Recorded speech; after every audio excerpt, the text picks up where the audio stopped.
Thank you, everybody, for coming. Good evening, and welcome to Mason Square, George Mason University. I'm Mark Rozell. I serve as the Dean of the Schar School of Policy and Government here at the university, and we're very proud to host the Michael V. Hayden Center. We have a special program tonight. It's quite a different one. Usually we have a single topic focus with a moderator and a couple of experts and have a discussion on stage, but we have always found that there are so many more questions than we're able to handle within the time frame of these events.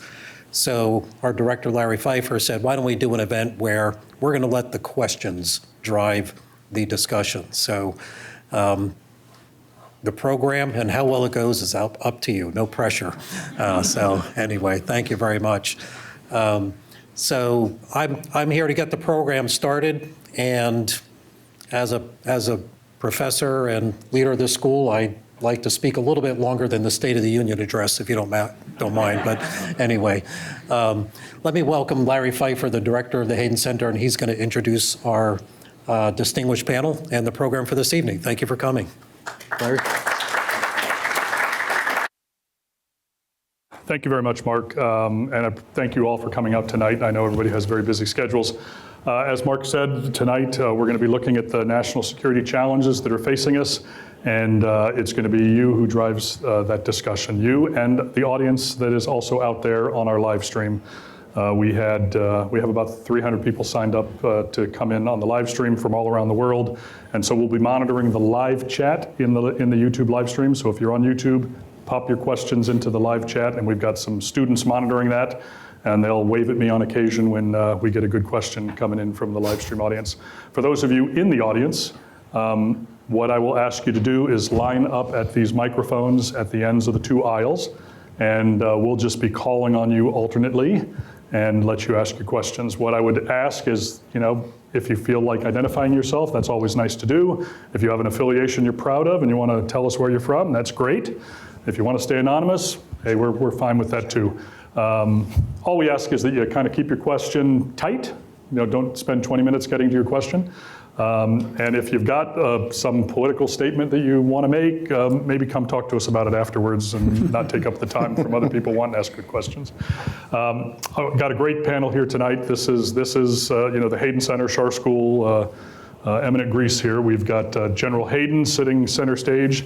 For those of you who perhaps have been living in a cave for the last 30 years, General Hayden, very prominent senior intelligence official in the United States government, having served as CIA director and as the director of the National Security Agency.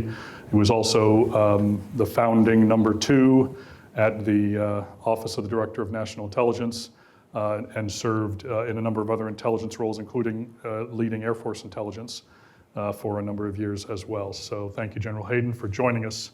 I would just offer a note for those who are also not aware. General Hayden suffered a stroke a number of years ago that has left him with a condition known as aphasia. For those not familiar with aphasia, it's a communications disorder, I guess, for lack of a better term, which just makes it a little harder sometimes to get the incredibly brilliant thoughts from his head out of his mouth with the exact words. That's exactly correct. I'll take the money later for that. So I just ask your patience as General Hayden answers some questions and offers his thoughts on issues. So just want to make people aware of that. In addition, we've got to my immediate left, Andrew McCabe. Andy, for again, those of you who have been living in a cave for maybe the last 10 years or so, comes to us from an FBI career. He spent a good amount of time as the Deputy Director of FBI. As he mentions it, he also spent a brief period of time filling in for FBI Director Comey. Some of you may have seen something about that on the news over the last few years. But he has done some great work in counterterrorism, counterintelligence in his career, and actually began his career as a SWAT team member. So it's fascinating the way careers can evolve and develop in national security and law enforcement. So thank you, Andy, for joining us. And at the far end, as far away from me as we could possibly put him, we have David Priess. David Priess spent a good part of his career as a CIA analyst was a briefer, briefing the President's Daily Brief to the Attorney General and the FBI Director around the time of 9/11 and in its immediate aftermath. He left his government career and has become an acclaimed author, wrote a fantastic book called The President's Book of Secrets, or the Book of Secrets. I probably don't have the exact title right, but if you've not read it, I definitely commend it to you. It is the authoritative, open source, unclassified document about the briefing that the President gets every morning from the intelligence community. He's subsequently wrote a book as well about the many, many ways in which current presidents can leave office. You know, everything from dying, being shot, being impeached, having your own party say, we don't think we want you around for 4 more years. Again, fascinating historical piece. He currently serves as the publisher of Lawfare.com and as the Chief Operating Officer of the Lawfare Institute.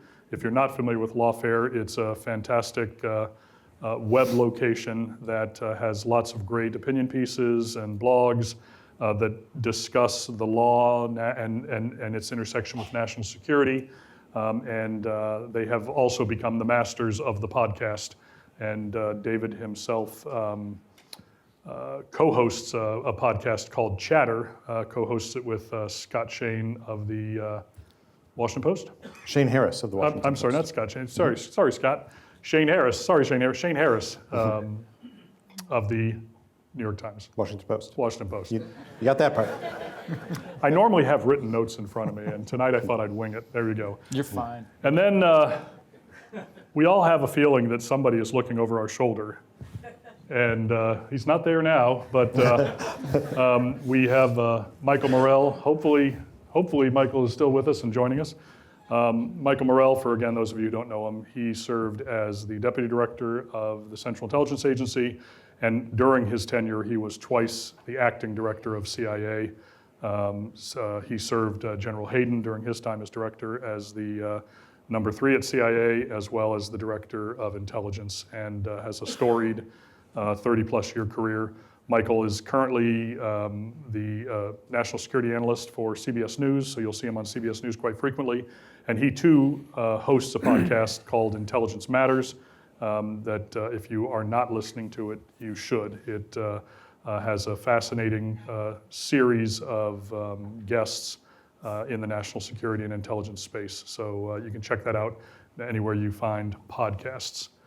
And with that, I would encourage you folks to think about your questions. And for those of you who are eager to get your questions out, begin lining up at the microphones. While it takes you a moment or two to assemble, I'll go ahead and throw a question to General Hayden to maybe get the juices flowing and ask General Hayden, what is keeping you up at night these days? What national security challenge? Well, what's keeping you up at night these days? Yeah, so there's a lot going on. So about 2 years ago, the CIA director called me and said, "What's going on?" And I said, "Well, you got to go think about China, really. You go and think about China." Okay, that's good, thank you. What else? Well, after that, China. And then after that, it was, let me see, China. And I think it's, that's important. Now, what's going on in Ukraine is important. Terrorism is important, but it's China. When I was there, and that's 10, 11, 12, 13, 14 years ago, I could get up on the morning of Monday and say, I think I could get more about China.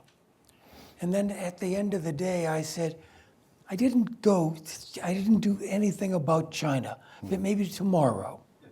And then on Friday, I'd say, okay, that hasn't happened, but next week I'll do it. And frankly, we didn't, because terrorism was important, and we just did it. But now we know it's about China. And the director said, I agree. And as many of you have seen in the news, the director of CIA kind of reorganized and created a China Mission Center to focus on China. I think many of us see, and I know many of you do see China as that long-term threat, that long-term concern we have to worry about.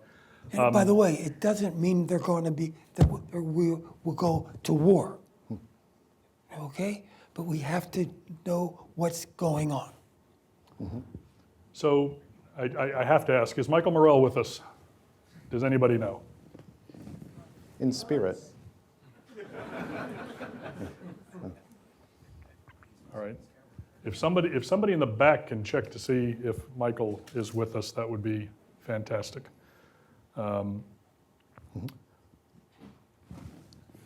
We have people lining up at the microphone, so I could ask more questions, but why don't we go ahead and start with the questions from the audience, and we'll start over there. That microphone is not working there. 1 second.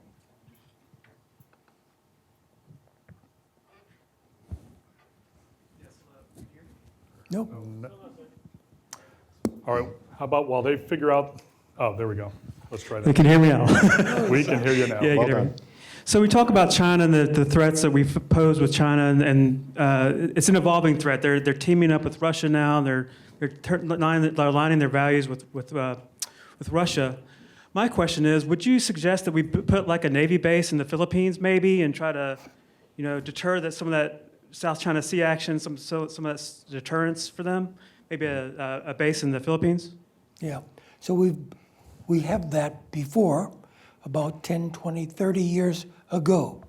And we just did a thing for the Philippines that we do more and more that we didn't do before, like I said, 10, 20, 30 years ago. So that's going on. If you look at this, Korea, Japan, Taiwan, the Philippines, and there people, I'm sorry, what I want to say is people in the middle of that ocean want the military, the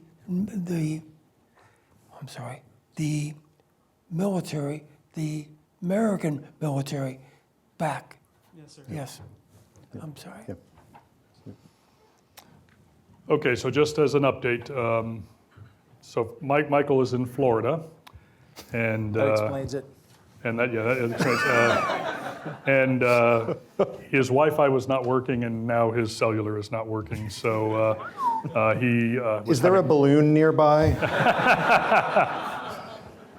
So Michael suggests that we carry on without him and pass on his deep regrets.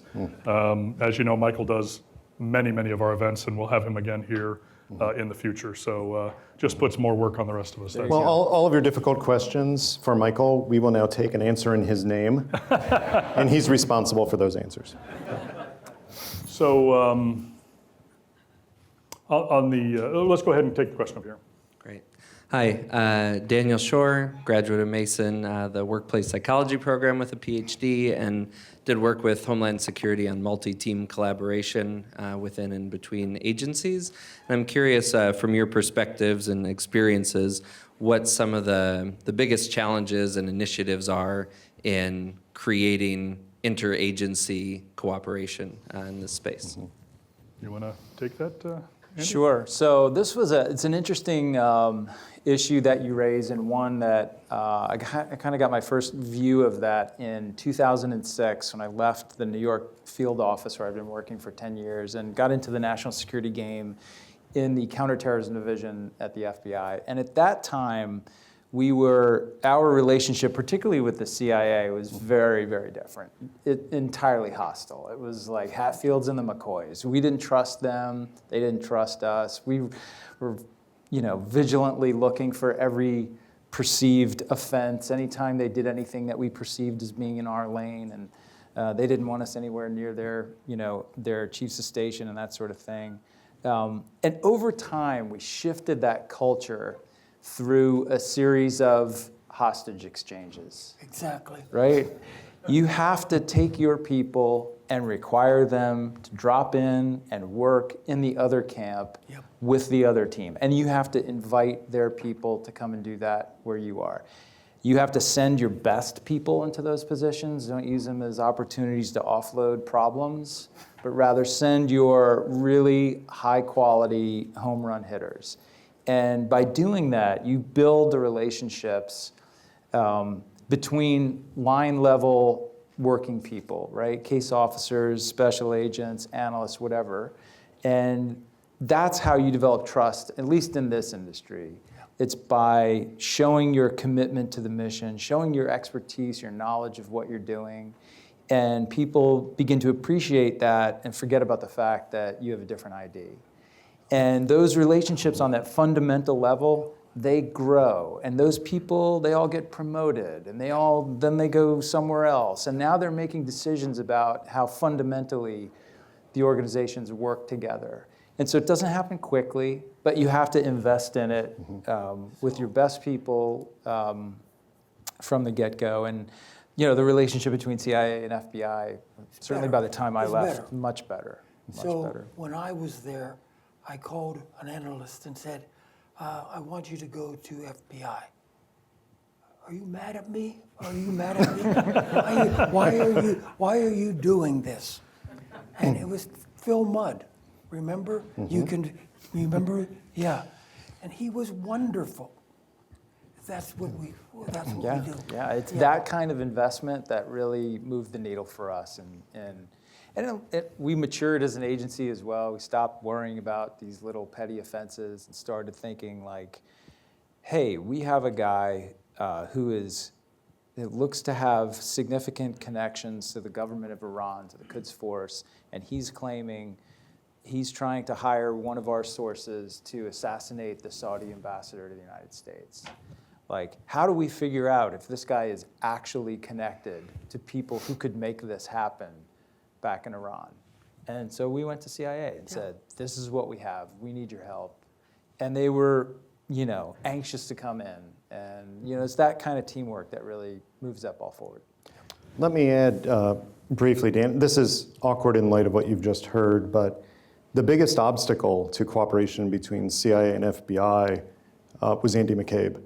I'm not surprised by that. Seriously, it's an issue of culture. And at least in terms of the CIA FBI part of it, that's understandable because the missions are different. The primary mission of CIA is to collect and analyze intelligence. It's to watch, it's to learn, it's to see a spy balloon going over a certain territory and collect as much as you can from that. Whereas the institutional bias, if you will, or at least the mission of the FBI for many decades before the CIA existed and many decades since, has been to act, has been to take action against threats. So of course there's going to be culture clash there. You have people with different missions. And it's once you realize that there is an overlap between those missions, that there's a shared focus, which became all too clear after September 11th, that suddenly you find that you can expand that overlap and people can learn to bridge that culture through the kind of hostage exchanges that Andy talked about. And we had generations of people, we had a generation of people working very closely together during the war on terrorism, just by necessity. And we are now in a situation where those individuals, as Andy suggests, are being promoted. And as the emphasis shifts to other near-peer threats and other transnational issues, those people who had been working closely together now find themselves perhaps moving into other cultures that didn't have that, had not adapted yet, and they're now making them adapt. And so I think over time you're going to see a much greater, you are seeing and are going to continue to see a much greater level of cooperation. But this is we said, this is very interesting. They're different, okay? And there's a reason for that. Thank you. Thanks so much. Over here. Good evening. Stuart White from the State Department. Questions about Ukraine. We're coming up on the one-year anniversary. Where do you see the war going? Curious what you think the U.S. government's doing well and what we should maybe be doing differently. Thank you. General, you want to? Yeah, sure. We should do more, period, okay? We do more eventually, but we should do more now. That's a problem. You know, we're good, but we can do better, I think. It will be in the spring, it'll be really hard. I'm worried about that. I think the Ukrainians will win, okay? But it will take a long time, not 1 year, but several years, I'm afraid. Now, David, you've got a number of colleagues at lawfare.com who are quite invested in what's happening in Ukraine, and so there have been quite a lot of conversations happening there. Can you offer some thoughts from your interactions there? Yeah, it's easy to echo what General Hayden said because the logic is there, right? Yeah. And it's the ethical logic of what's right for the people of Ukraine that have been invaded for nothing other than seeking to be a fuller member of the democratic community in the world. It's also in U.S. national security interest because they are fighting a country that repeatedly has been aggressive and has been a threat to international security and to United States national interests. And would we rather have the fight closer to America? Would we rather have the fight directly against the United States, or would we rather have that fight there? So the slow rolling, and you haven't characterized it that way, but the Yeah, idea of, that's good. well, we have to go for weeks or months to get a certain missile system. And then finally we give that missile system. And then we have to go weeks or months to finally get, this other system. And now it's fighter jets. Whatever it happens to be, we ultimately end up getting there because those two logics intersect. It's the ethically right thing to do, and it's the strategic right thing to do as well. So what we find ourselves talking about a lot at Lawfare is what are the national security infrastructures in place to help do that, to get us to that point. And the funny thing is, we keep coming back to the same question over and over again. We have the infrastructures to do that. It's the political will to do so. And so far, the bipartisan political will has been there. It's slow, but it gets there. My biggest concern for 2023 is that bipartisan consensus, fragile though it may be, will erode, and we could face some bigger challenges domestically getting to that level of international support. Yeah. I hope I'm wrong in that, but that is a concern, more than a concern about the will of the Ukrainians to fight, because, damn it, that's there and that's strong. I think one other thing, I'm a little bit worried, just a little bit, about what's going on in the Department of Defense. Okay? We could do more than we have done before. What, as a follow-on question, thank you. As a follow-on question, the Russian calculus, if Michael Morell were here, he might repeat a statement he made at an earlier event that Putin's decision to invade Ukraine a year ago may have been among the greatest strategic blunders ever made by a world leader. What thoughts do you have on the continued role of Putin, Putin's survivability, Putin's determination, Putin's relationship with his generals and his intelligence services? I don't know, General, if you have any thoughts on that. I think he'll be not good, but he'll stay, and then next morning he'll be gone. No, I'm serious. That happens quickly, but we just don't know what it will happen. And by he'll be gone, you're not assuming some cardiovascular incident? No. All right. Retired. He'll be retired. Yes. The strain of the last year and a half will have gotten to him. But we can't say that. Right. I think maybe finally that will happen, but maybe in a year, or a month, or 2 years. I just don't know. Well, the history of Russia, the history of the Soviet Union, how one leaves office could make a maybe even more interesting book than the one you wrote, David, on how presidents leave office. Yeah, the funny thing about these kinds of events is what seems impossible in one moment, Right, a exactly. day or a week later seems inevitable. Yep. And I think all of us have a lot of humility about this, given what people were saying just before the Russian invasion, given the predictions people were making in the days and even weeks after the invasion. We don't know. And we don't know a lot about the dynamics that will make people around Vladimir Putin retire him. And we may have some insight that none of us are privy to anymore, which would make me very happy. But we don't know. And we have to have some humility in that and realize that we can't count on something like that. That is not a magic card that gets us out of a difficult foreign policy situation. Nor can we say that we have high confidence in any judgment we make in this area. The trend lines may be predictable, but a precise event like that is incredibly hard to analyze. You know, Ukraine has been a focus for the Hayden Center in the last year. We've done 3 events on Ukraine. One looked at open source, the use of open source information in understanding what's going on with Russia and Ukraine, as well as how it helped drive some of the diplomatic efforts to unify the coalition against Russia. We have had some that involved some former senior intelligence experts and some senior policy experts as well. So all of our previous Hayden Center events are available on our YouTube channel. Just search Hayden Center on YouTube, and we're probably the only one out there.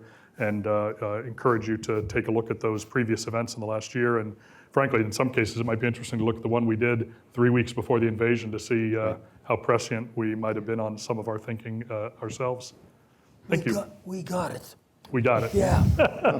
Yeah, I think we knew an invasion was happening. All right, over here. Good evening. I'm Adam Schultz. I'm with the Democracy Lab. I'm an undergrad. My question is, how should I phrase it? So throughout history, whichever country has the technological edge, generally speaking, comes out on top. So how does the United States ensure that we retain a technological edge over our adversaries, namely China, and how do we prevent theft of technology? That's a great question. I think Andy could probably jump in and address some of that. Pass. Just kidding.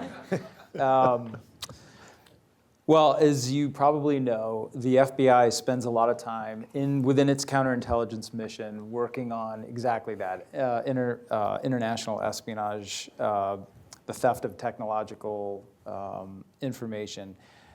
And quite frankly, that's been one of those slow-building mission spaces that probably hasn't received the sort of attention and emphasis it needs over the last 10 years or so. We are very vulnerable to the tyranny of the urgent.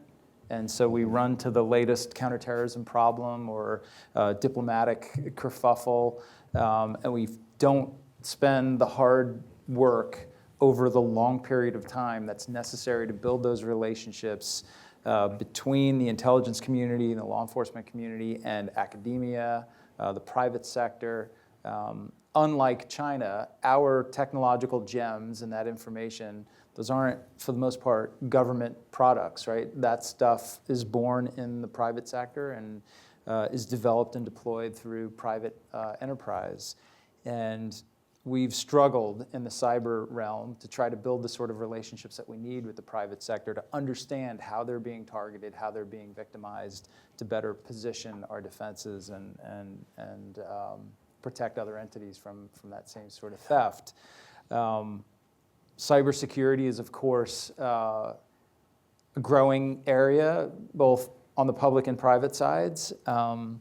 It's encouraging to see these kind of conversations happening at a greater rate. I don't know that we've made the kind of progress in overcoming some of those institutional hurdles that are currently impeding cooperation and intelligence sharing, quite frankly, between the government and the private sector. I think we're probably marginally better at it today, but that's a measurement against a low bar. So from my perspective, that's where the hard work needs to be done. It's not the kind of stuff that's going to grab headlines tomorrow morning or anybody's going to be asked about on the Hill the day after.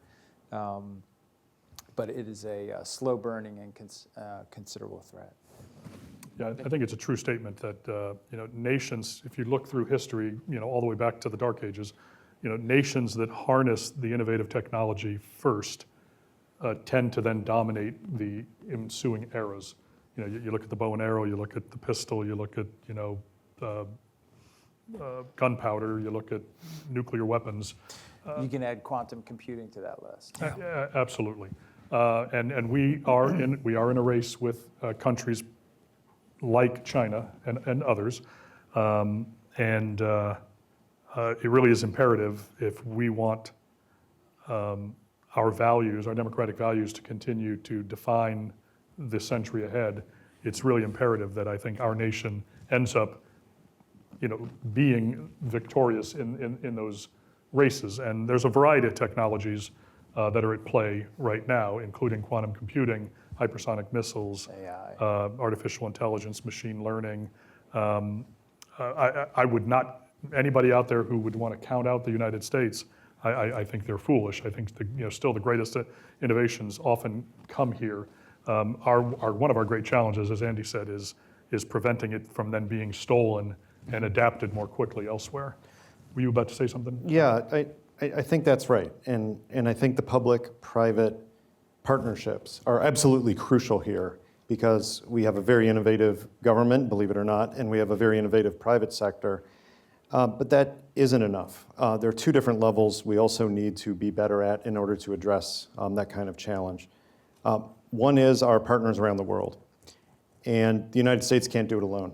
And to move forward in the future on some of the most advanced technological challenges in particular, I think we need to be cooperating. And we're seeing this in some international groupings like the Quad, the relatively informal understanding between Japan, Australia, India, and the United States. But we're also seeing it in partnerships with the United Kingdom, with Canada, and with others that we're cooperating on some of these issues. So that's one additional level to the level within the private and public sectors in Washington or in the United States.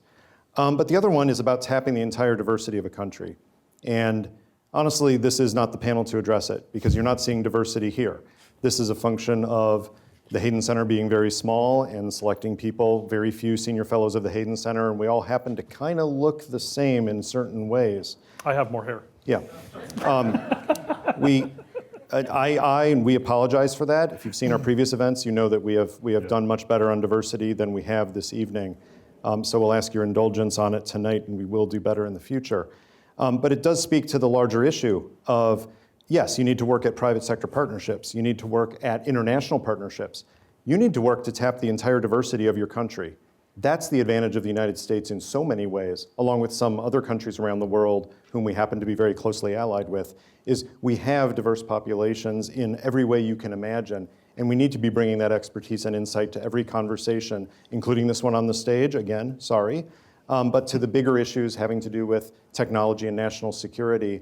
I think that is a constant effort to make sure we bring the international partnerships, the government, private sector partnerships, and the diverse partnerships within a population. Thank you. And for the students in the crowd, many of whom may be more policy-oriented or come from a more liberal arts background, don't be afraid of the technology, embrace the technology. Don't worry that you have to go out and get a computer science degree or some advanced quantum mechanics degree. You don't. You need to understand the technology. You need to make sure that when you're in the room and those discussions happen about how those tools are going to be used to our advantage, that you actually can be part of that conversation and not just scribbling notes or Googling in the background trying to figure out what the heck that word meant. So take time, find a course, and learn the technology. Go out on the internet in your free time, read books.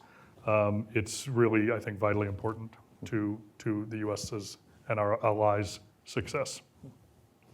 Sir. So I wonder if one of the biggest barriers to modern weaponry is in Capitol Hill. I mean, the F-35 was years late and way over budget because Congress kept redesigning it to bring home the bacon. And now you're seeing exactly the same thing with our littoral ships, that of the 10 that are out there, at least 6 have to be scrapped, and maybe all 10, and they're only a few years old. Yeah. What do we do about that? Where's Michael? Yeah. I think those of us who spent time in government and those of us who are now spending time consulting in the private sector,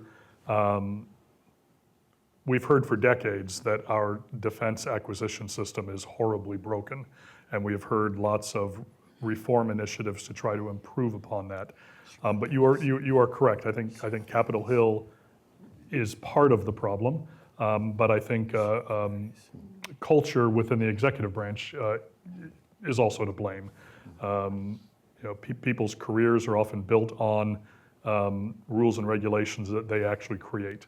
And it's going to take a lot of time and energy to break down those cultures and there are some great initiatives out there. I mean, I don't want to say there aren't, but yes, unfortunately, it's a very stilted and stalled process. I mean, General Hayden, you spent 40 years in the military and a lot of time in recent years on consulting. For example, the C-130s, okay? They're building them today, right? Why? Because it's nice to do it in Georgia. Yeah, And that's it. yeah, absolutely. Thank you. Sir. Hello. Oh, hello. Hunter. I'm in the private sector. First year at Mason graduate. So to piggyback, well, the gentleman in front of me kind of took the CI question. But to see the invasion of Ukraine by Russia, and you see the galvanized alliance of the West, kind of like putting their all chips into the middle, kind of sending Finland sending Leopard tanks and all that. So how far, a former analyst, as most of you were, how far do you see that that China's reclamation of Taiwan kind of ticked down the scale of like their importance? Because in the last congressional Congress in China, that Taiwan was really not that, or mentioned kind of lofty, but as kind of China looking at the West and saying like, oh, they did this to Russia, they're going to defend and see the West kind of galvanize around Taiwan as well. Yeah. So I hear a number of questions there. I think one is, how intent is China on retaking Taiwan, and is there an accelerated or a prolonged timeline that they have in mind, and are they learning lessons from what's happened around what's happening with Ukraine and Russia? Are they learning lessons from that and applying those lessons? And are we on the other side, an alliance, learning lessons from what's happening as well? I mean, I hear those questions there. General. So China wants to get Taiwan. But now, after what's going on in Russia and Ukraine, they're thinking about, wait a minute, let's think about this before, okay? So I think it is less likely now than it was 1 year ago. Yeah. One of the most difficult things to do analytically is to put yourself in the mind of a foreign adversary. Added to that, it's especially difficult to put yourself in the mind of a foreign adversary in terms of what lessons they take from an event in which you have your own stake, because you bring your own biases into that equation. It's triply difficult to analyze a situation in which the situation is similar enough that analogies come to mind, right? Invasion, not invasion, but differences also come to mind. And there are some fundamental differences between Russia, Ukraine, and China, Taiwan, immense ones. You combine those levels of analytic difficulty, and you've got an especially tricky problem to solve. And you can wrap yourself around it, and you can have people who very quickly come to some fundamental truths, of which we've just heard one fundamental truth. But there can be other fundamental truths that come out based on different interpretations of the same data and how they overlap between those three analytic problems, all of which are very tricky. To me, what that takes is in the intelligence community, they're calling it structured analytic techniques. What it takes is some thinking about the way we think. It takes some slowing down and saying, okay, let's go through all the different scenarios. Let's try to break down why we think the Chinese will interpret it this way, and try to break that argument down and destroy it. And let's see how easy it is to destroy that argument. And let's take a different conclusion we come to and try to strip that one down and see how easy it is to destroy that argument if only a few variables are changed. This is a hard part of analysis, is to be that rigorous about breaking down your assumptions and breaking down how you get from a few facts to a conclusion. But in a case like this, it's crucial. And it would very much surprise me if there are not some really smart analysts in the intelligence community doing this right now to assess what we know about Chinese intentions, what we assess about Chinese intentions, and how, if we play those differently, we come to very different conclusions about the likelihood of a Taiwan invasion based upon the Russia invasion. So, for example, 1 year ago, Russia invaded. Because why? Because they know that it was going to the West, for sure. So, and if we don't do that, then we have lost. But China is different. China and Taiwan is very different. We can do it much later on. Let's just wait for a while. It's different. Thank you. Hi, my name's Andre Gonuela. I'm a co-host of the Burn Bag podcast, and I work in the defense innovation space. So my question is this. So a lot of our political commentary is filled with fake news, misinformation, and a lot of bluster, and a lot of rapid-fire, radical assumptions about a whole lot of stuff, because social media travels so incredibly fast these days. So how can the intelligence agencies and the national security apparatus more effectively communicate with the general public? For example, with the Chinese balloon, a lot of assumptions were made about that on social media before we actually shot it down. So I guess, how can we communicate to the general public a lot more effectively? Thank you.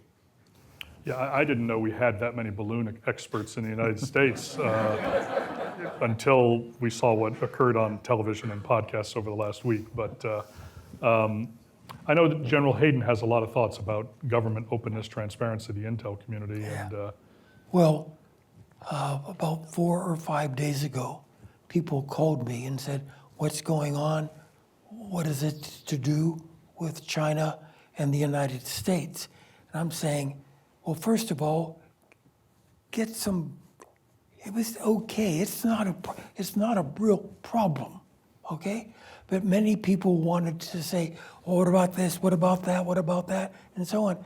It was not a problem. And the president did exactly what he should do, you know? But boy, CNN and NBC and Fox News especially, okay, they wanted to talk about that.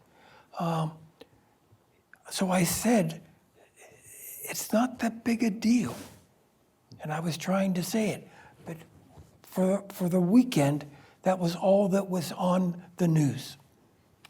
so General, looking back at your time in government, you know, you at NSA, you know, it was revolutionary at NSA, actually wanting to get the public affairs office to actually answer phone calls from reporters.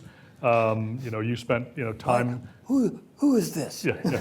You were at the ODNI, and again, a lot of outreach to reporters. At CIA, very active public affairs posture there.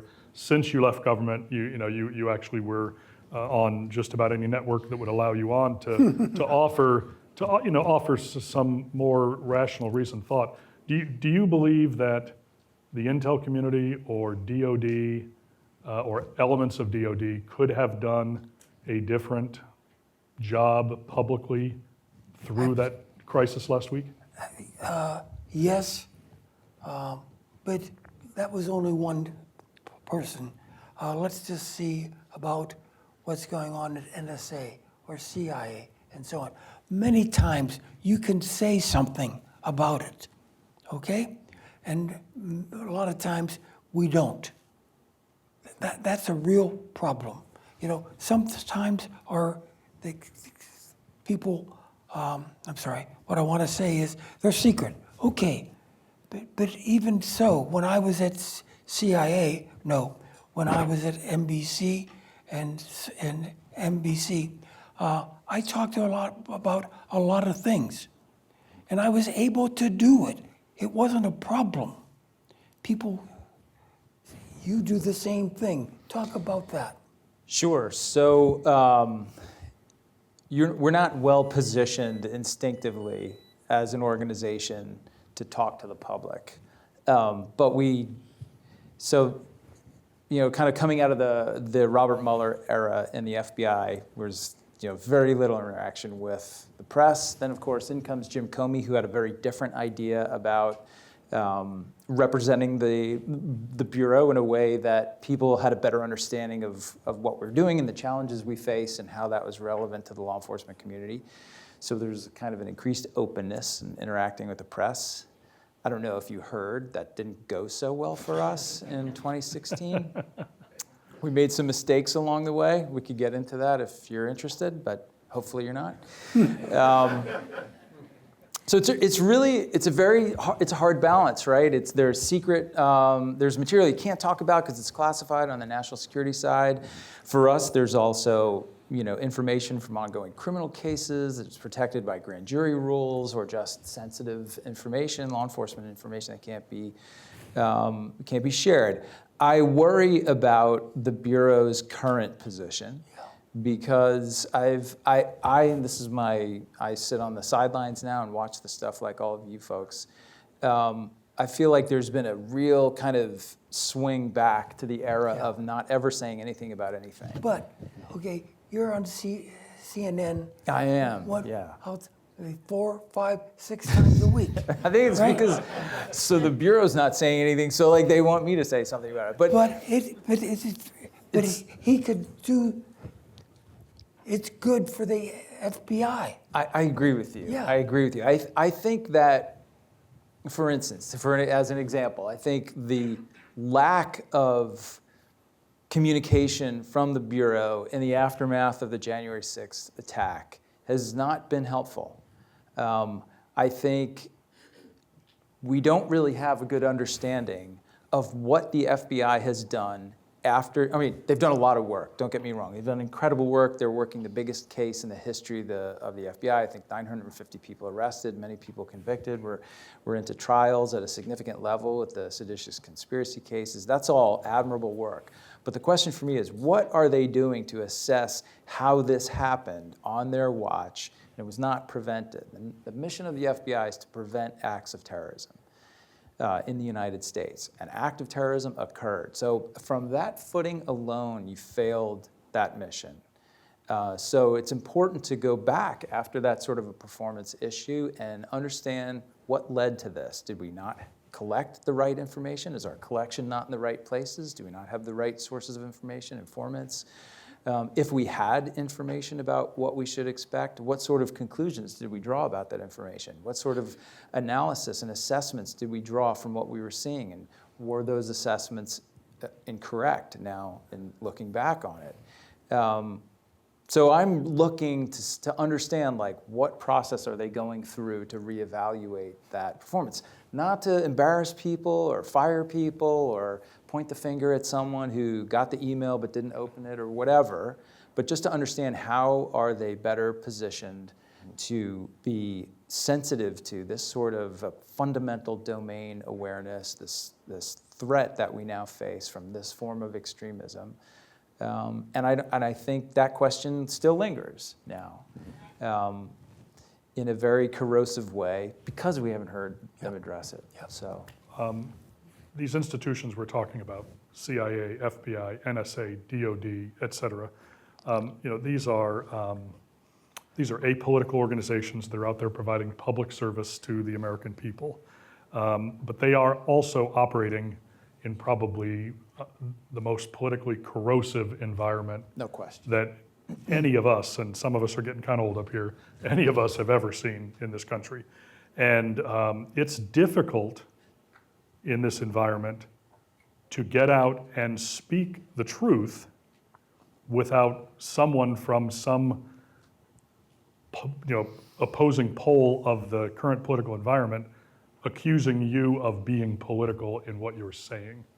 I think you're right about that, and it is incredibly unfortunate. Yeah.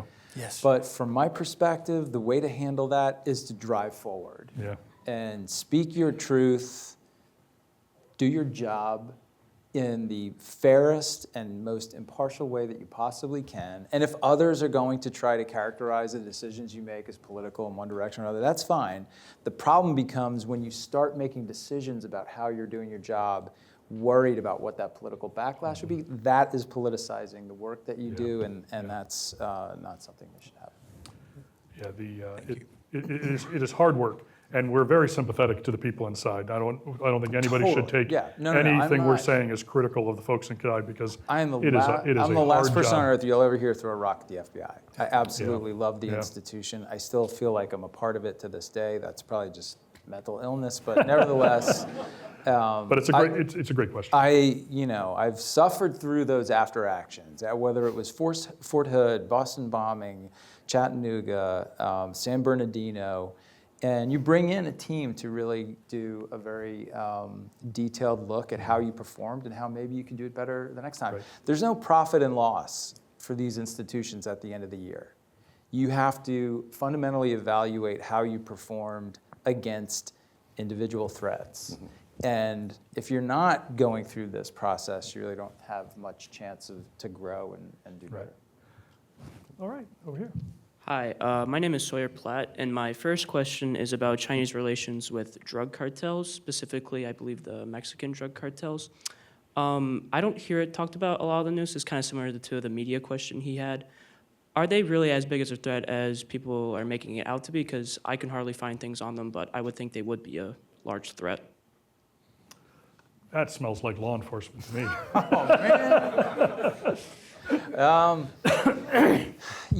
I think traditionally the role that we've seen Chinese suppliers play in the kind of global narcotics trade is more of producer and supplier of precursors and the stuff that goes into making, whether it's methamphetamine or fentanyl or heroin or whatever, whichever one we're talking about. We've done some things with the Chinese government to try to get them to cut back on that trade. They see it as just industrial production. They don't see it as an illicit enterprise. We, of course, get the pointy end of that spear. It's very different from our perspective. The Mexican drug cartels are going to work with anyone. They are completely agnostic, apolitical. They're going to go with the supplier of whatever they need at the lowest price, and they are incredibly adept at creating the shipping and smuggling infrastructure they need to get whatever it is from that place to where they are to finish manufacturing and get it into the country. So I think it's a piece of the puzzle. I think talking about it like we think there's some great, conspiracy between the Chinese and Mexican drug cartels to take down the United States. I don't particularly view it that way. It's more just the basic opportunism of crime, and that's what most crime is about. Fascinating. Thank you. Over here, ma'am. My name is Fatiha, and I'm a grad student in the International Security Program here at the Shah School. My question pertains to Iran-Israel relations. Given the recent strike by Israel towards Iran, Israel has showed its intent for escalation if Iran continues to build its military technology. What is the likelihood of a conflict sparking between Iran and Israel, and should we be concerned about that? How much should we be concerned about that? We should be. Thank you. Yeah. Well, how about that? Can you solve this problem between No problem. Israel and Iran, please? No problem. I'm on it. You're on the cartels, right? Yes. Yeah. Yes. It's funny, I've not followed this that closely, but what I've seen over the last several years now is a series of Israeli actions. And what's funny is in the region, the countries and even the populations to some extent have gotten used to it. Yeah. It's become, I don't want to say background noise, it's certainly not that, but it's become seen as part of the regular activity in the region in a way that it wasn't going back decades. Lots of incidents in Iran over the last few years, and at least in reporting, a lot of them suggesting or indicating Israeli involvement.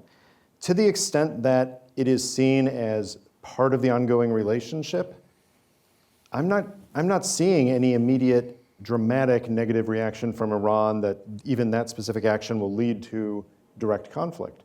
I'm seeing it as I don't know what you want to call it, not a Cold War, certainly, but some kind of low-level hostilities that are just continuing going on. The dynamic that may have affected that the most is Israelis' outreach to a lot of the Gulf states and tightening relations with others who certainly were no allies of Iran in any way, but it's given Israel, in a sense, not strategic depth in the traditional sense, but it's given Israel the ability to go to other Islamic countries and make clear, look, this is about the Iranian regime and its activities. It is not about Israel against the region. And that's a dynamic that's important for those kind of activities to continue. I'll go back to the humility, where I see it going in the future, very hard for us to predict, in part because the Iranian regime has been somewhat hard to predict over the decades. But given the fact that it's become more regularized, I don't see the need even for the Iranian regime to react dramatically, because it's got enough problems with its population right now. And the biggest one is not Israeli strikes against Iran. I would say just one other thing. So we have the CIA and Mossad have a lot going on, okay? But if the Mossad does something in Iran, okay, we can't be part of that. And sometimes it's a problem for the CIA and Mossad. Yeah, I think that I agree with what David's saying. I would also layer into that, until we are at a point where we can successfully restore some sort of diplomatically agreed to, agreement with Iran to restore the P5+1 agreement that we had, that most, I think, watchers assessed was successful in slowing down Iranian nuclear development during its pendency, which of course Israel did not support at the time. Yep. But the overall effect of no longer having that sort of restraint on Iran is charging the entire region, right? So as they slowly build towards a nuclear capability, Israel, who didn't like the agreement initially, is now reacting to an elevated threat environment. So it just kind of heightens the importance of returning to that diplomatic effort to try to restore some sort of agreement there. I know it seems to have fallen apart in the last few months, but hopefully they can get that back on track. So I just want to take a moment and honor our YouTube audience to see if there's any questions on the YouTube live chat that we'd like to pass on. I heard Mike Morell has a question. How do I use Wi-Fi? He's going to get me back for that, I'm sure. Go ahead.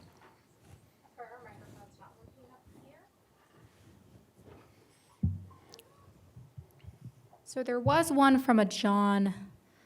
He says, how might AI's encoded bias, the downside of otherwise advanced efficiency and streamlining, be mitigated by such public access from an audit perspective? I have no idea. Interpret. I think we need you guys up here. Yeah. Can you give us time by asking again? Thank you.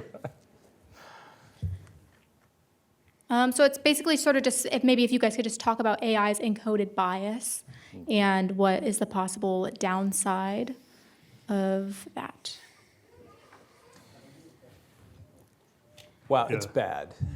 It's very bad. Yeah, I have to profess, I don't really have much of a grasp on that aspect of AI, or really any aspect of AI. So, I suspect it's probably relative to the same sort of implicit biases we see built into decision making, even by humans. But I don't know that I can cover that one for you. Yeah, I think I apologize to that questioner. If Michael Morell were here, he'd have I'm sure he would nail it. I'm sure. Let's go over here. Thank you all for your time. When there's an intelligence-related prosecution involving national secrets and the defendant doesn't necessarily have the United States' best interests at heart, how does the intelligence community protect a presumptively innocent defendant from leveraging that knowledge? So you're saying there's someone who's been arrested in an espionage case and is now going to trial and is kind of mounting a vigorous defense? Potentially. Yeah, and what is the threat from that defense to the rest of the community? Is that your question? Or to that intelligence that they already have access to. Are you getting this from the Recruit TV show? Because this sounds oddly familiar. I have to start watching more TV. I'm not. So the kind of building those prosecutions are always incredibly sensitive. But one of the first steps in, for instance, let's say it's a leak case, the institution in the IC that owns the material that's been taken and inappropriately shared or stored or given to the media or a foreign government, whatever that might be, kind of has the right of first refusal. And if they are not comfortable with that information becoming exposed during the course of the prosecution is essentially not pursued. And that's kind of what folks typically refer to as gray mail. It's like a defendant's ability to kind of throw the brakes on the government's prosecutive efforts by threatening to reveal additional secrets. So like through a prosecution, you could actually do more damage to national security. There are ways that we have tried to develop techniques to use classified information in prosecutions through the SEPA process, to use substitutions instead of actually using the real material, but sometimes that's just not possible. And so prosecutors will try to negotiate a resolution to that prosecution that may not involve going to trial. There's a whole lot of senior, and we can name them, there's many, many, many senior spy cases that if they go to trial with the facts that are known, they have possible death sentences and certainly have life imprisonment sentences. And yet there's a whole lot of people getting out of jail after 20 or 30 years instead because they have plea deals simply to avoid that kind of prosecution. It's a cost-benefit calculation that goes into every single case, and a whole lot of them end up having some kind of a deal with the government to avoid going to trial.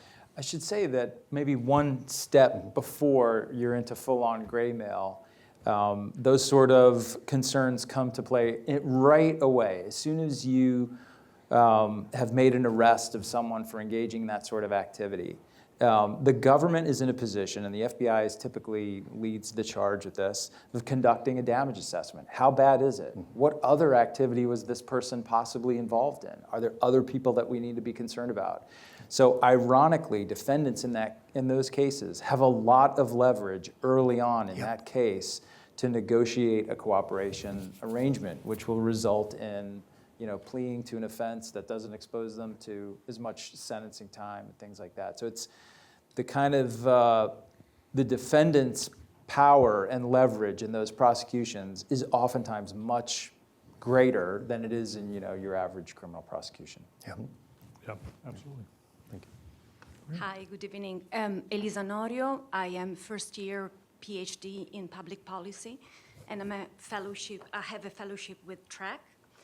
So my question is on the fentanyl epidemic. It's a national security challenge, as I see it. Many adolescents are dying for the fentanyl coming from Mexico. So we have been able to pocket a deal to stop migration from Central America. Those flows have stopped, but we cannot stop the fentanyl flows. So how can we persuade Mexico to sit down and find, I can't say a solution, but to collaborate proactively to stop the fentanyl epidemic? That's a great question. I mean, it certainly is a national security issue. Anytime you have 70,000 Americans dying every year from anything, that should be pretty high on the president or the administration's radar as a national security issue. But the core of your question is the same, whether we're talking about fentanyl or we're talking about heroin or before that cocaine. The problem is getting the attention and the will of our partners across the border to engage in a meaningful way, and ensuring that endemic corruption doesn't undermine the sorts of agreements that we make, the lofty goals that we all agree to stopping whatever contraband it is that's causing us concern at that time. Those have always been the biggest factors, I think, that have stymied our ability to be particularly successful with with the government of Mexico. That's not to say that we don't cooperate with them productively. We do make some progress in certain areas, but I think that the Mexican government has had its own incredible challenges getting their hands around the criminal element within their own borders. And there are all sorts of different theories of how to best do that. I'm not sure that we've really kind of squared that circle yet. But certainly continued engagement, positive engagement with the Mexican government has got to be the foundation of that sort of collaboration. But we're far from doing it well, I think. Can I just add something Sure. as a question? Mexican organized crime organization continue to launder the profits of fentanyl in the U.S. Mm-hmm. How do you see this problem? Is it, a priority for the intelligence community, or you think you have everything under control? I don't think I would have ever said that at any time in my I'm just career. I've got it all under control. It's all right. We're good. So Don't have to worry pardon about me, that maybe it's fentanyl. not the best expression. Yeah, no, I'm just not kidding. an American. I'm just having fun okay. with you. You're doing great. You're really holding my feet to the fire here. Yeah, absolutely. The money laundering is a big part of it. I think that it's not in the 1980s, right? So criminal organizations aren't kind of really exclusively looking at laundering funds in the United States. They do, but there's a lot of other options.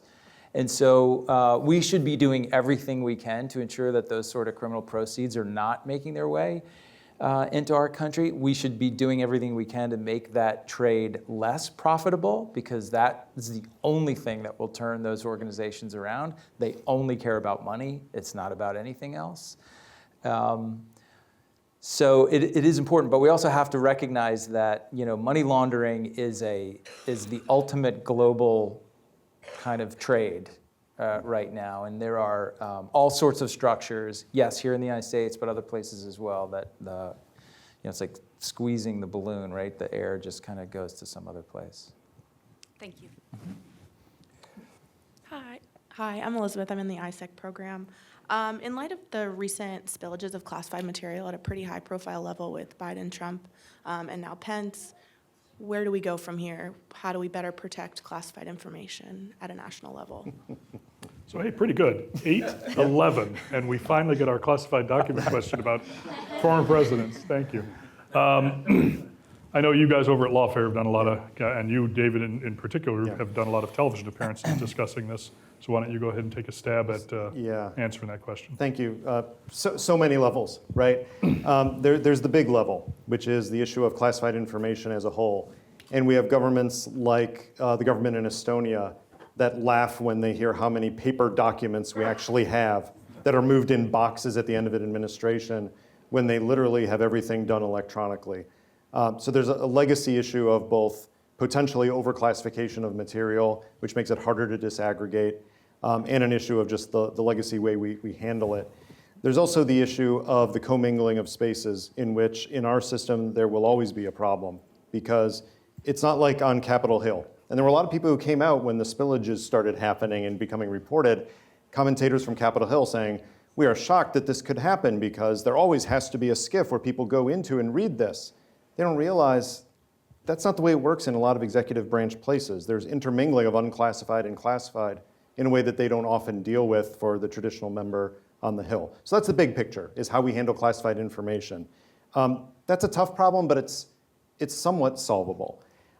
James Comer in the House of Representatives had an interesting comment recently where he said, look, we really do need to reform the way that presidents at the end of an administration transition out and the way classified materials are archived and handled. He's absolutely right about that. And then he followed it with the comment, and we're in no rush to do it because we've got time until the next transition. He's fundamentally wrong about that, because you don't just grow archivists on trees. You need to identify them, hire them, train them, and get them into place to help with that transition. Finally, there's also the issue of the actual tactical process of what is it that's considered presidential records during a transition and how do you handle it? The archivist can help with that, but there's not a lot of training for the actual people who run the national security business. Larry ran the White House Situation Room. You know, our other guests have all worked at high levels in the US government. And have you ever actually had a training course in how to handle Presidential Records Act material? That's not a normal thing. So part of it's the tactical training part. I fear that if you dug into every single box in every single former president of the last 40 years, you're going to find some material that is misplaced or misfiled just because we have such a short transition for the tens of millions of documents that are produced in an administration, and it's impossible to do it in an orderly fashion that prevents such a spillage, as you call it. That is not to minimize what happened. Saying that it happens a lot is not to minimize it. It's a serious problem if these are especially top secret documents. But I think we need to be prepared for the fact until we reform the system in some fundamental ways that this is going to be an unfortunate side effect, a bug in the system, if you will. I think it is important to kind of understand that 95% of the intelligence community does not work in a way that would lead to the sort of situations we've seen with these three examples. People go to work in a SCIF, they have classified, whether it's on their computer system or printed out, they walk to a conference room, go to their neighbor's desk, talk about things. That's all necessary. At the end of the day, they go home, they leave it in a SCIF. If something comes up, middle of the night, weekend, they drive back to work and do what they have to do. It's only at the very highest levels of government that you have a need to have access to classified 24 hours a day, work, home, travel, in the hotel, on the flight, whatever that might be.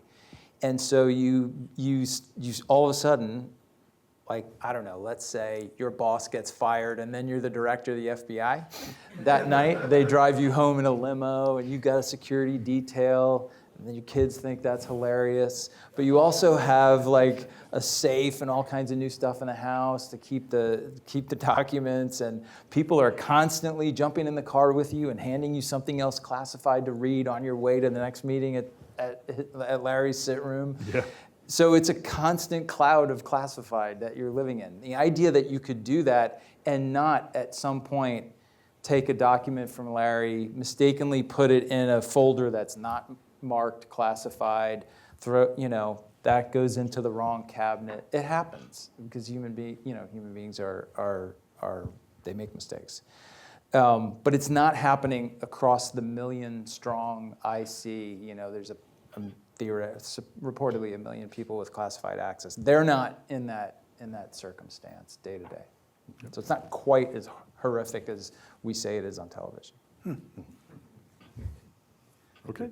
Thank you. Hi, Will Nelson with the ISEC program. So my question is, I guess, on our approach to how we frame China. Obviously, they're a huge challenge, and I think that's really important to address. But I guess one of the things that I've been thinking about is, one of the reasons that China is a challenge is because we spent so much time, on the war on terror that we essentially kind of ignored what was going on in the rest of the world. And then if you look at the Cold War, we also faced a lot of challenges in the developing world because we looked at everything through the lens of the Soviet Union. So, we took people like Ho Chi Minh and maybe pushed him from the nationalists to more the Soviet Union camp. And I wonder, just this year alone, India is probably going to surpass China in population. Their GDP is about where China's was in 2008. So maybe by 2030, they'll be where China is now. ASEAN has had really, incredible growth rates. The EU is actually holding relatively well together. If we focus only on China and ignore, South Asia, Southeast Asia, or look at them only through the lens of China like we did with Russia, I could foresee us having a lot of problems. And I know it's hard to organize the bureaucracy around more than one thing, but if you could, in an ideal world, what would you tweak things, or how would you tweak things so we can, entertain more than one thought in our heads? General? So when I was at CIA, my last year, there was a problem in Georgia, right? And Georgia the country, not Georgia the state. That's correct. Separate problems there. That's correct. Right. And There's still problems in that. Hadley called me and said, "What's going on?" And I say, "I'll get back with you." And I walked out and said, give me our Georgia people right now. And they called it and so on. And 2 or 3 minutes, I thought, do we have Georgia people? The answer was yes. And it was yes. But Not a lot of them, but we had them. But I wasn't sure. Okay? So CIA has a lot going on, but the analysis, there's something, most of the time, there's something good about that. Okay? But it's hard. For me, when I was there for almost 1, 2, 3 years, it was Bin Laden, Bin Laden, Bin Laden. Like I said, my first thing was, well, I want to do something about China. But I really didn't have a chance to do that. I'm very sorry about that, but I'm afraid something's going on right now for the CIA that they should have been more ready. I'm afraid. Yeah, let me add to that. There is a difference between senior level attention, especially that which reaches the public through questions at White House pressers and other things, and the global coverage across the intelligence community. And I'll speak here primarily to CIA, but it also applies to NSA, to the Defense Intelligence Agency, and to cooperation with partners around the globe. When Iraq invaded Kuwait, Kuwait was not at the top of the president's concerns. If you look at the national security strategy that was most recent, you didn't have Kuwait listed. When Somalia became a big issue, Somalia was in a similar position. Bosnia, similar issue. Mozambique right now, similar issue. And yet if there's a crisis, and there were in all of those countries except a major one in Mozambique yet, there are experts on those places within the intelligence community that the director can call and say, get me the analyst on that. And within minutes, you've got people coming up who are giving you a world-class briefing on this topic. So there's this common perception that the intelligence community acts like a bunch of kids at a 4-year-old soccer game, where everybody chases the ball and there's a blob moving around the field wherever the ball is, and there's no coverage of the field. And that is absolutely not true. Even at the peak of the war on terrorism, when resources were surged into terrorism, there were still those analysts watching Kuwait, Bosnia, Somalia, and yes, Mozambique, so that if a crisis came up, they could respond to it. Your question, of course, is not necessarily about the global coverage, but about the senior level attention.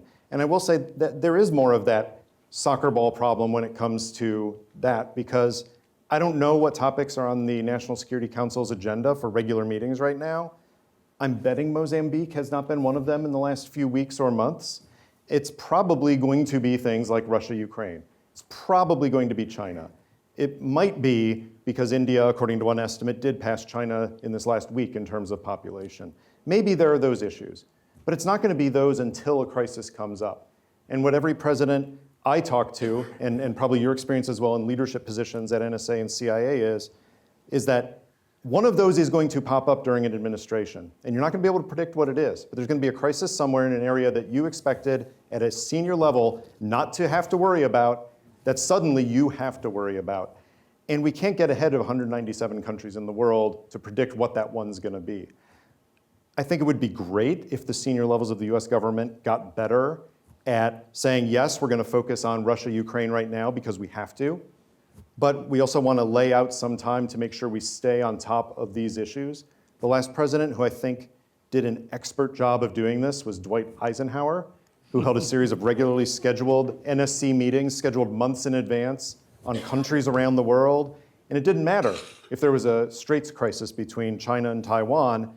Damn it, they were still going to have the NSC meeting on Italy on this date because they'd been preparing for it for months.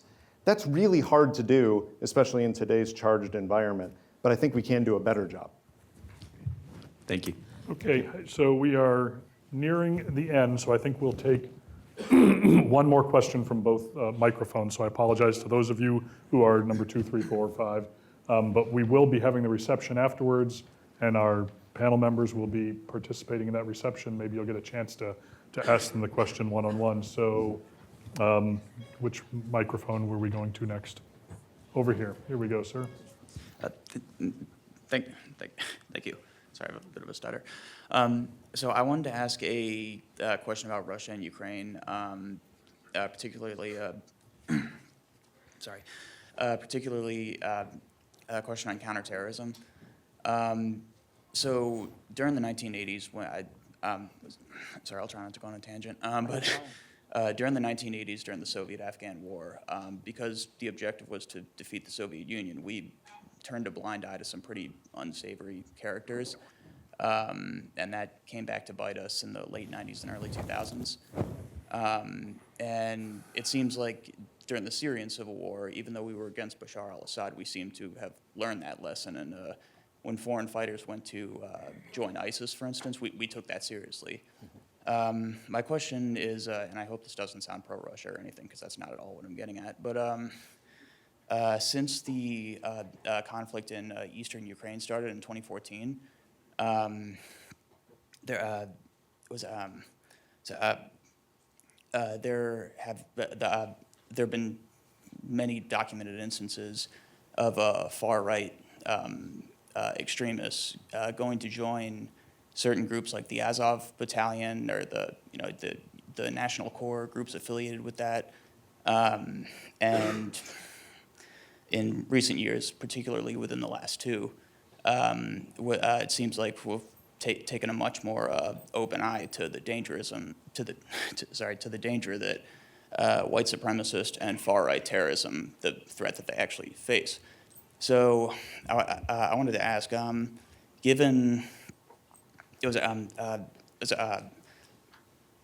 do you think the United States government has learned the lessons of the 1980s in regards to supplying aid to Ukraine? Do you think the risk of, say, white supremacists from Europe and America, as they've been doing, going over there and then coming back and then causing problems for us in the next 10 or 20 years, do you see that as a major threat, or do you think that's under control? Interesting question. Once again, I am not going to say I think it's under control. Sorry for the use of the phrase. I think it's a great question, and I think it's it's like one of the aspects of the Russia-Ukraine conflict that really hasn't gotten a lot of attention. It's a little bit different than the examples that you've compared it to. I don't know,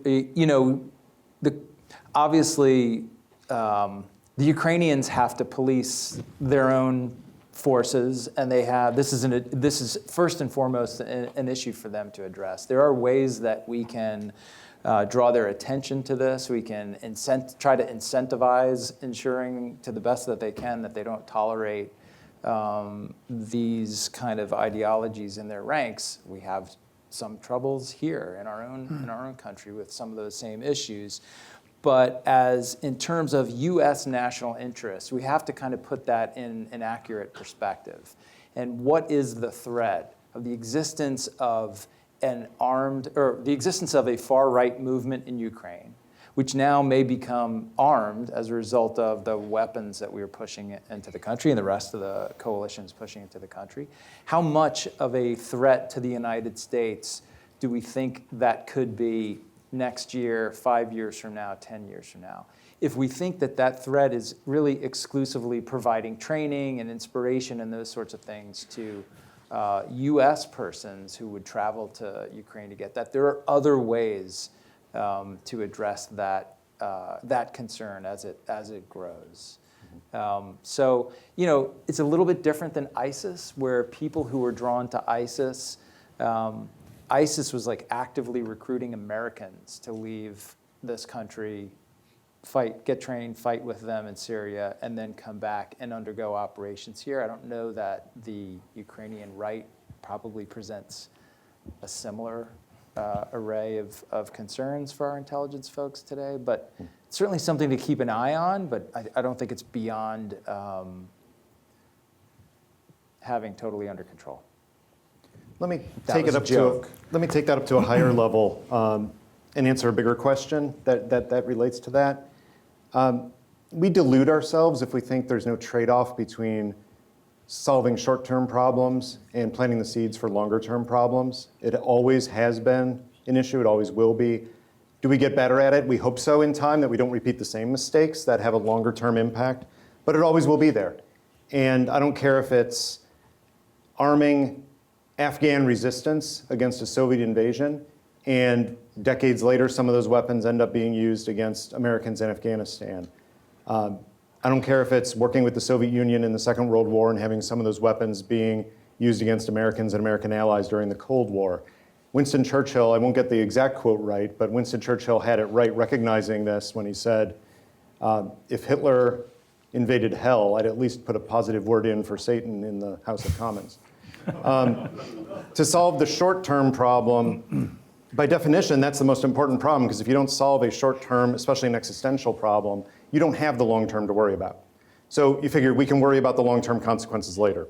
What you want is a thoughtful national security bureaucracy led by a president who is thinking of these things and enabled by a strong team that says, Mrs. President or Mr. President, we need to solve this problem, but let's take all the safeguards we can to make sure we don't plant the seeds for future problems. That's what we hope happens in every National Security Council session that involves these kinds of trade-offs. But that doesn't get rid of the trade-off. To solve many short-term problems, you inherently plant the seeds for potential longer-term problems that most often another administration has to deal with, which adds a perverse incentive to it.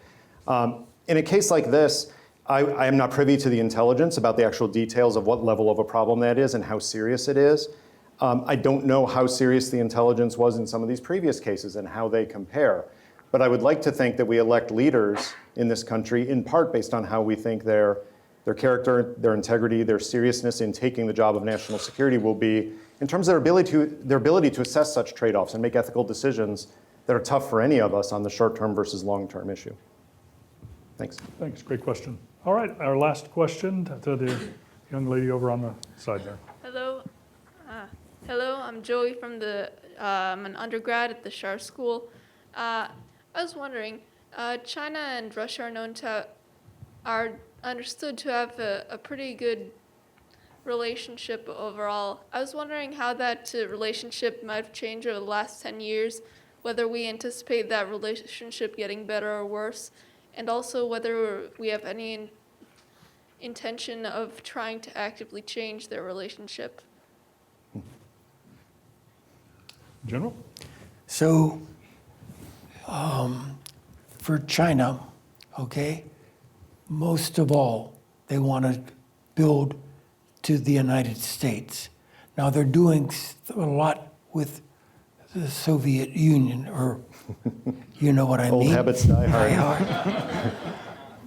But you can see in the last 1 year, little by little, the Chinese people were saying, we've got to go and build a relationship with the United States, not Russia. I'm sorry, the other people want to say something, but I think that's exactly what's going on. Yeah. Let me add that Chinese leaders, among many other things, are not stupid. Yeah. And Chinese leaders cannot rationally assess that Russia is a rising power. Right. And something that will be a long-term strategic relationship that will benefit them. But what an amazing short-term opportunity for China to get access to a lot of Russian materials, raw materials, access to the Arctic. China has made no secret of declaring itself a near-Arctic power, which is a phrase they kind of made up because they're not an Arctic nation, but having the ability to use icebreakers and use the northern route to commercial advantage. And Russia is the prime area for that. So to build a strategic relationship with Russia right now in order to get tactical benefit, it's actually a smart move. Because they're not going to change the fundamental relationship with the United States because of it. The fact that they're cooperating more closely with Russia in the short term does not change the United States' approach very much. So Chinese leaders, they're taking all they can get from this while Russia needs an ally like China. In terms of the long-term dynamics, it doesn't change the relative trajectory and growth rates of the countries. And I think Russia is a dwindling asset as an ally. Well, that's great. Wonderful question. Good way to end it at a high level, discussing the near-peer concerns we have. I want to thank all of you in the audience here, all of the audience out on YouTube for joining with us. Thank you very much. Those of you in the room get the advantage of now being able to cross the foyer to the multipurpose room, have some food and some drink. I would ask that you all take advantage of the exits, make your way over there rather than coming up to the stage and talking to our panel members now. They'll be coming over there shortly and can engage over there. It'll just free up the space and allow us to get an easier access. We'll be back here on this stage in 3 weeks and a day. We are going to have a great session that's going to look at counterintelligence as a discipline in this country. We have one of the leaders of the National Counterintelligence and Security Center, which is part of the ODNI, and we also have the Assistant Director of the FBI for Counterintelligence joining us. David is going to be fostering the dialogue. Lots of great things happening. Well, I mean, great is probably the wrong word. Lots of things happening in the counterintelligence world right now in terms of balloons flying over the United States, FBI senior officials being arrested for their relationships with Russian individuals, Russian diplomats being thrown out of countries all across the globe. It's a fascinating time, I think, to really drill deep a little bit into counterintelligence. So I hope you can join us either in person or on the screen then. So thank you to our great guests here. We'll deal with Michael later. Thank you.